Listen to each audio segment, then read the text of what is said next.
I am Alva, 34 years old, and I never imagined a 70th birthday party could destroy my world. The gleam of chandeliers contrasted with the icy glares I endured walking through my father's penthouse. After a decade away, I returned on his command, a ghost in a borrowed dress, hoping for a truce.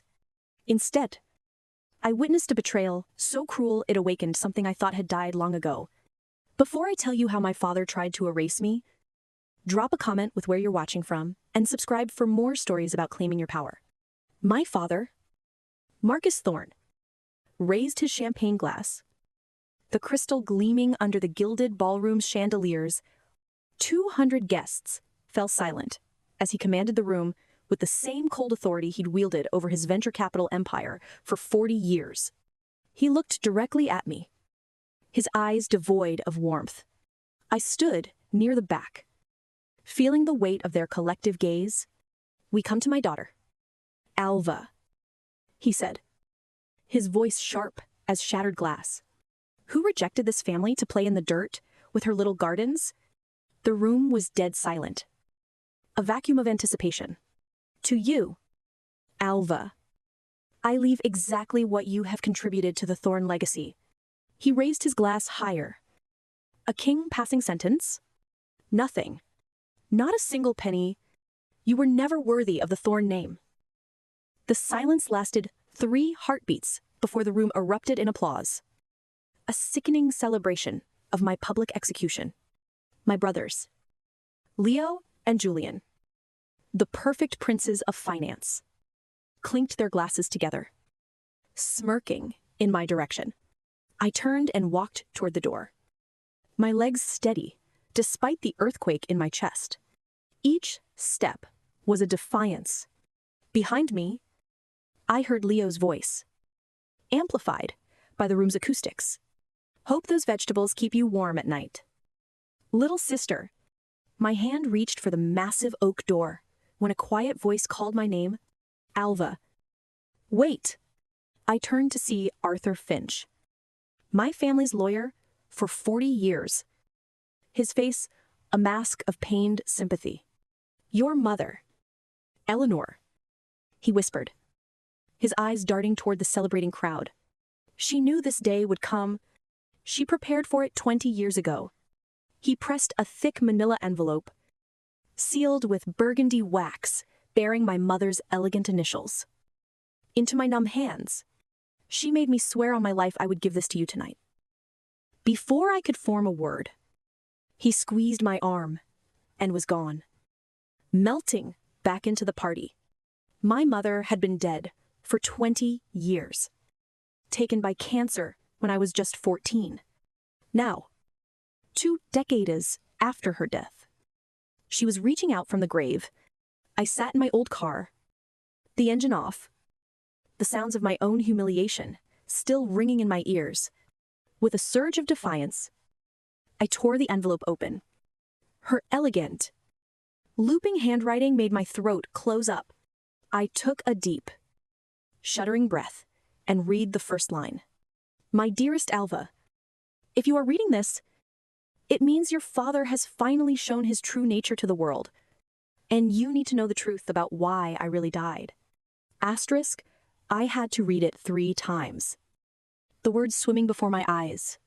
I didn't die from cancer.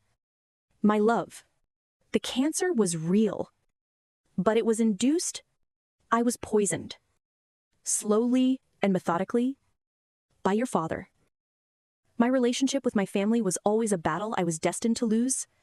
3 weeks before that nightmare of a party, I was knee-deep in rich, dark soil, helping a group of 5th graders plant a tomato garden in a vacant lot in the Bronx.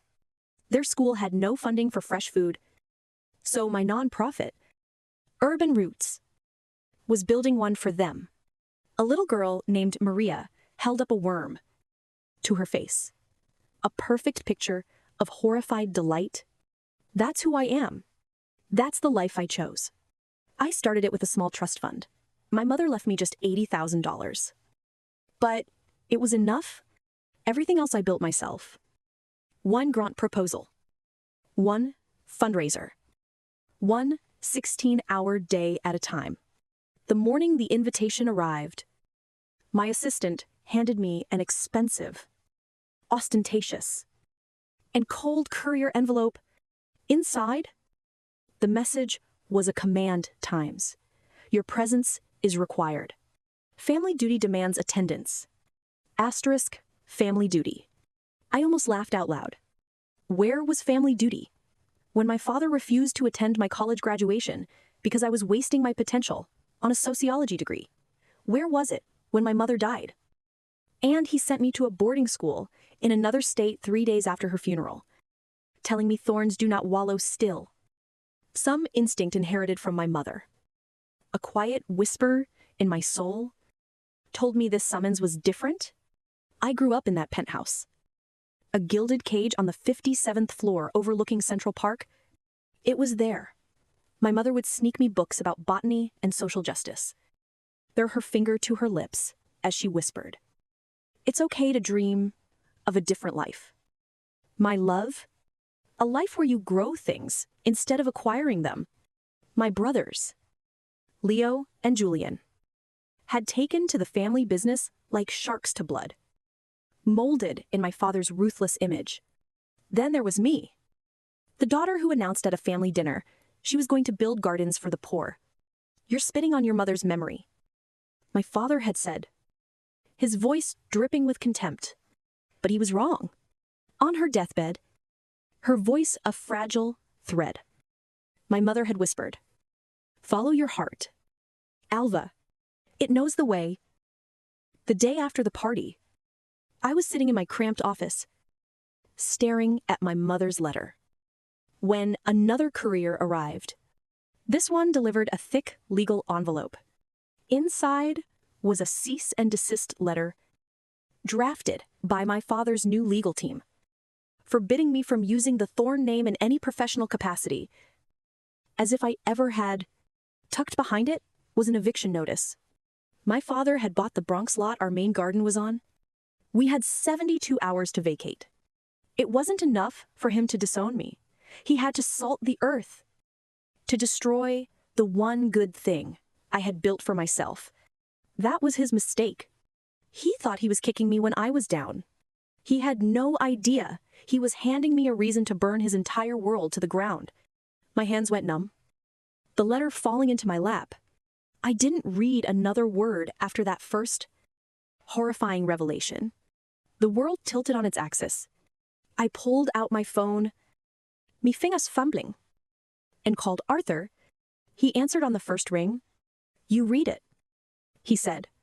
It wasn't a question, just the beginning. I replied, my voice hard and steady. "A stranger to my own ears? We meet at 9 in the morning on Monday. Your office. No delays." This was no longer about humiliation. This was about retaliation. Monday morning arrived gray and drizzling, the city weeping with me. Arthur met me at his dusty, book-lined law office. And from there, we went to the bank. He led us down to the vault, a place of cold steel and colder silence. He used his key. I signed the ledger, and the bank officer used a second key to open box 729. Inside, my mother had organized everything meticulously. I finally read the rest of her letter, my hands shaking as her words guided me through the contents of the box. She explained everything. 6 months before her diagnosis, she discovered that my grandfather, her father, wasn't just Marcus's early business partner. He was the quiet genius who developed the revolutionary algorithm that launched Thorn Capital. Asterisk. Your father stole it. Alva. He forged documents, pushed my father out, and then ruined him financially. He died of a heart attack a year later. But it was from a broken heart. I confronted Marcus with the evidence I found. That was my mistake. Asterisk. The first folder in the box contained the original code for that predictive trading algorithm, written in my grandfather's elegant, scientific hand, paperclipped to Marcus's clumsy forgeries. My mother had spent her final, agonizing months building a case against her own husband. The real shock, the thing that made the air leave my lungs, was a small, silver USB drive. Arthur plugged it into his laptop. "Your mother wanted you to hear this," he said, handing me a pair of headphones. My hands trembled as I put them on. I selected the file she mentioned in the letter March 3rd, 2004. My father's voice filled my ears. Casual and cold. The same voice he used to order dinner. "The current dosage isn't working fast enough. Every day she lives is another day. She might talk. I need you to increase the thallium. Not enough to trigger an autopsy, but enough? The doctor's nervous." Reedy voice responded. "Marcus, this is already. Just make it happen." My father cut him off. Another 2 weeks. Maximum. I ripped the headphones off.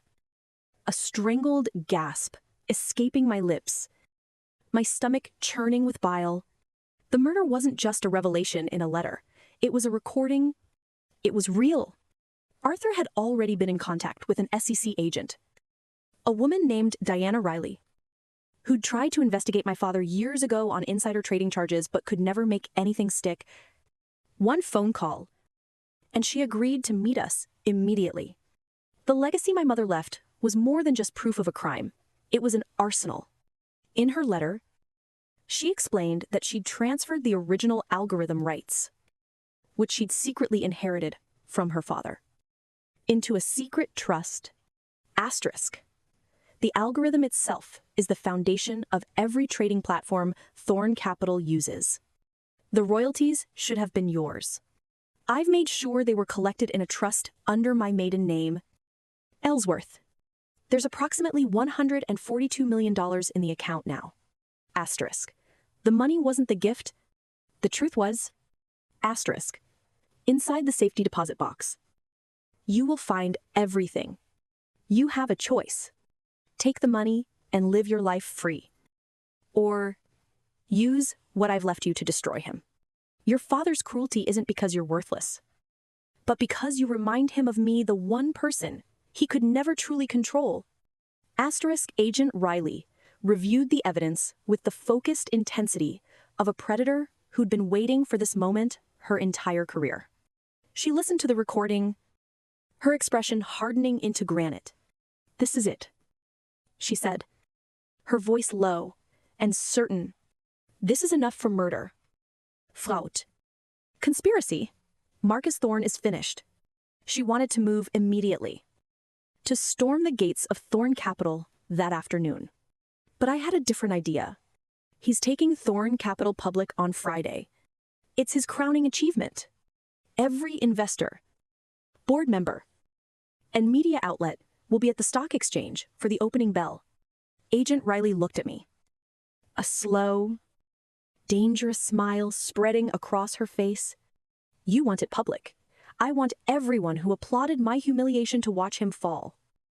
Friday arrived with the electric hum of a coming thunderstorm. The New York Stock Exchange was a buzzing hive of greed and ambition.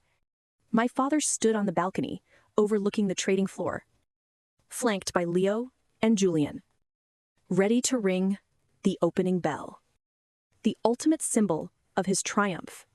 The floor below was packed with the same smug, tailored faces from the party. I walked directly onto the trading floor with Arthur, Agent Riley, and 6 other federal agents. My father saw me first, his face shifting from annoyance to confusion. The crowd began murmuring, a ripple of disbelief spreading through the room. Alva Leo spoke into a nearby microphone, his voice echoing in the vast space.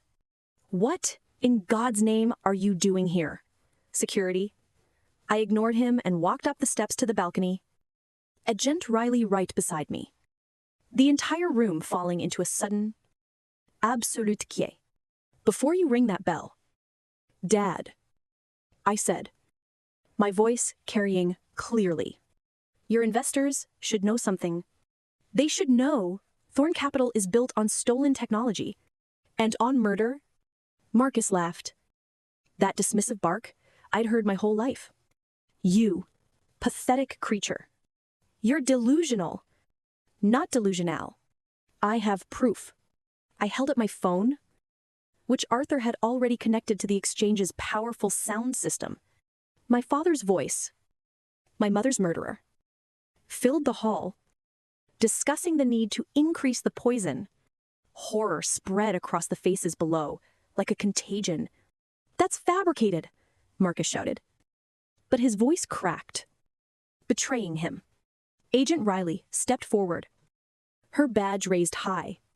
Marcus Thorne, you are under arrest for the murder of Eleanor Ellsworth Thorne and for federal securities fraud.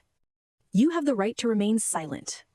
As they cuffed him, he lunged toward me, his face a mask of pure hatred. You destroyed everything, he hissed. No, I replied calmly, my voice steady. You destroyed everything when you killed her. I'm just settling the account. 6 months later, I stood in the new headquarters of the Eleanor Ellsworth Foundation, the largest urban agriculture initiative in the country. The trial had been swift. Marcus Thorne was found guilty on all counts. Life without parole. I attended every single day. Sitting in the front row, he never looked at me. Leo and Julian lost everything. The company collapsed. Its assets seized. Their fortunes, built on a lie, evaporated overnight. 3 weeks after the verdict, Leo showed up at my office. He looked smaller, deflated, without his custom suits and arrogant posture. I need a job, he said, not meeting my eyes. Anything. I'll haul compost. Why? Here I asked, genuinely curious. Because, he said, his voice cracking, you're the only one who ever built something real. I hired him. He's slowly, painfully, learning what it means to earn something honestly. The Ellsworth Trust, my mother's secret legacy, was used to build something she would have loved.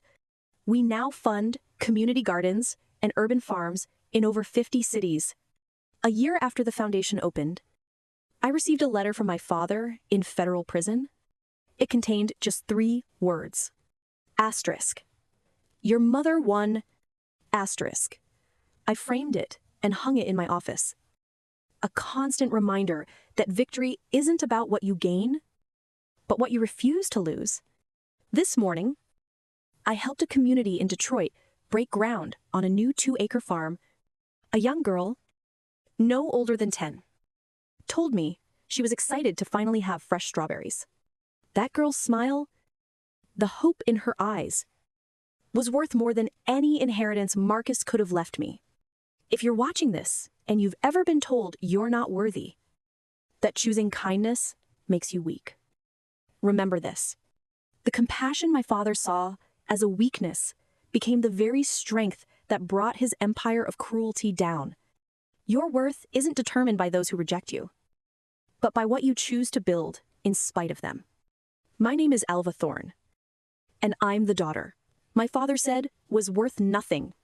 Today, his stolen fortune is feeding thousands. That is my inheritance. That is my truth. And it all started with a sealed envelope and a mother's perfect, passionate love. If this story resonated with you, like this video, share it with someone who needs to hear that your true value is something no one can ever take from you. Comment below with your own story of finding your strength when others tried to tear you down.